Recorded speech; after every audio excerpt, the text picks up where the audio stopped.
So, as I'm reading through Naruto Shippuden in anticipation for several upcoming projects with Naruto crossover versus battles and some inverse battles, I've come across some scaling for characters that I think go a little under the radar now. When it comes to Jiraiya, he's one of my favorite characters in Naruto. I don't like many characters in Naruto, but I do like Jiraiya. And I've noticed that throughout time, either on YouTube or in servers, blogs, all of those things, Jiraiya is either really like overestimated, like they think he solos the Akatsuki, or he's underestimated and is actually, people think he's barely Akatsuki, like any of the fodder in the Akatsuki could beat him. So I've decided that I ultimately believe he is underrated due to a couple showings people try to use to downplay him, and I'm going to go over why those feats aren't actually really anti-feats, and overall explain why, to me, Jiraiya is extremely underrated in the grand scheme of things. First up, I'm going to be going over his Shippuden stuff because I believe that's the most important information we get. Right away in Shippuden, it's explained that basically Jiraiya very well may be the most respected intel gatherer in Naruto. Even for other villages like the Sand Village, they value all the intel he gets as being concrete and about as reliable as it gets, which already shows his propensity and his skill as a secret agent slash what a ninja should do in the Naruto world. And his reputation as one of the legendary three, they actually got their name because of how well they worked together, and they survived a fight with Hanzo, who was apparently a monster. But yeah, so his reputation is well deserved, and he's one of the best intel gatherers and infiltrators in the verse. Now, sorry, I got bad allergies. We see Kakashi in a conversation with Sakura discuss why the Akatsuki have not made a move potentially on Naruto yet, and Kakashi firmly believes it's actually because of the presence of Jiraiya that, deterred a lot of the Akatsuki from even attempting an attack, and I'm going to go over why that very well may be the truth in this scenario. We see Jiraiya talking to Naruto and training Naruto on how to counter Genjutsu. Of course, this didn't work against Itachi because Itachi's just that high of a level of Genjutsu user, but the fact is, we have definite proof that Jiraiya knows how to counter Genjutsu and has dealt with it before. And the method he uses is gathering chakra and using it to disperse and disrupt the flow to break out of it, and we do actually know Jiraiya has a lot of chakra, even in base. He is one of the best trackers in the verse as well, as he reveals he's been able to find the location of the Akatsuki leader, and despite some hesitation, he convinces Tsunade to allow him to go off and investigate Pain. Another thing to note is that we already at this point, both readers and the citizens in the story, are well aware of what Akatsuki members are capable of, given that Gaara had already been taken before, and we know they're capable of taking down Jinchuriki. Still, there's enough faith in Jiraiya to go track their leader, not just a normal member, but an actual leader. It's mentioned a few times how Hiruzen actually wanted him to be Hokage. He had no desire to be so, but he was that good of a shinobi, and while Jiraiya messes around a lot, he's actually very capable, intelligent when it matters, and a very good decision maker when it comes to actually being clutch. Now, this is when we see Jiraiya actually touch down in the Rain Village, home of Pain. And Pain immediately senses him because of his Rainfall jutsu, which is very useful, by the way. And the way he describes Jiraiya is actually that someone just arrived and has dangerous chakra. Not, high levels of chakra, not great chakra, they're powerful. He actually refers to him as dangerous, which could only be assumed to be a danger even to Pain. So the whole narrative of him being a legitimate fight for Pain, a lot of people downplay that and just say it's statements, but even Pain himself was like, no, this is some dangerous chakra, before he even knew Jiraiya was the one he was going to be confronting. So we move on to see Jiraiya is actually a monster with interrogation and can even turn you into a frog when he's interrogating you. Has instant frog summons to help him out in combat or to deliver messages or do something to help him. And something interesting we actually see in this arc, Jiraiya predicted the return of Madara. He just had a premonition of feeling it was returning and predicted it himself. In base, Jiraiya was walking around and Conan pulled up to him. Conan, of course, is considered the angel to Pain's god. She's a paper jutsu user, very unique type of fighting ability. And she's actually quite capable. Pulled up on the Leaf Village, was unfazed. She's respected by everyone in the reign as being, the capable sidekick to Pain. And she actually, with prep time, was a threat to kill Obito. Now, in base, he reacts to killing intent Conan and pretty much manhandles her. While you can downplay Conan and say she's only a member of the Akatsuki because of her friendship with Pain, the fact he ragdolled her and was manhandling her in base while he was just simply trying to get some information from her, and he basically one-shot her too with his oil, is quite impressive.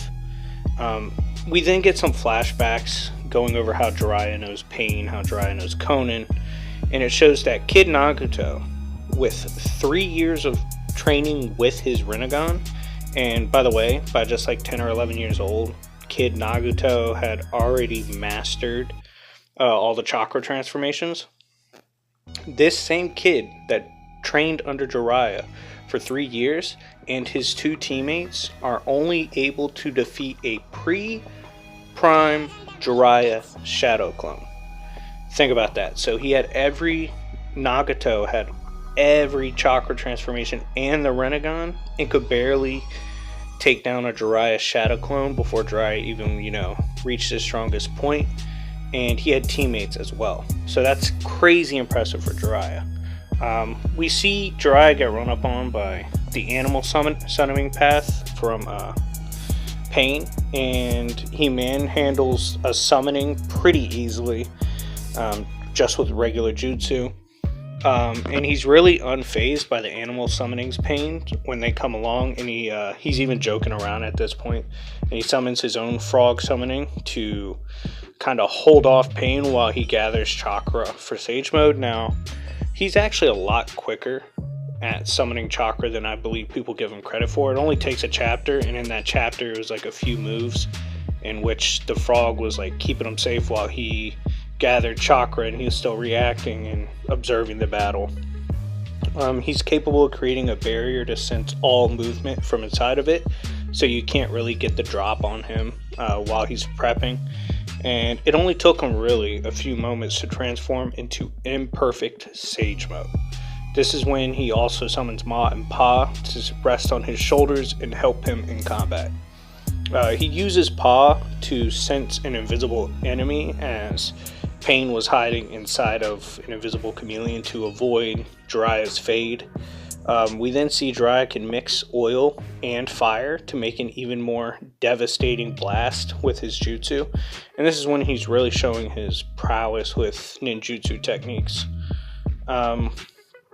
Next, we see him outright blitz Pain and was going to ragdoll him, but of course we see Pain, because of the Rinnegan, has several bodies helping him look around and observe the battlefield, so it's really hard to get the drop on him.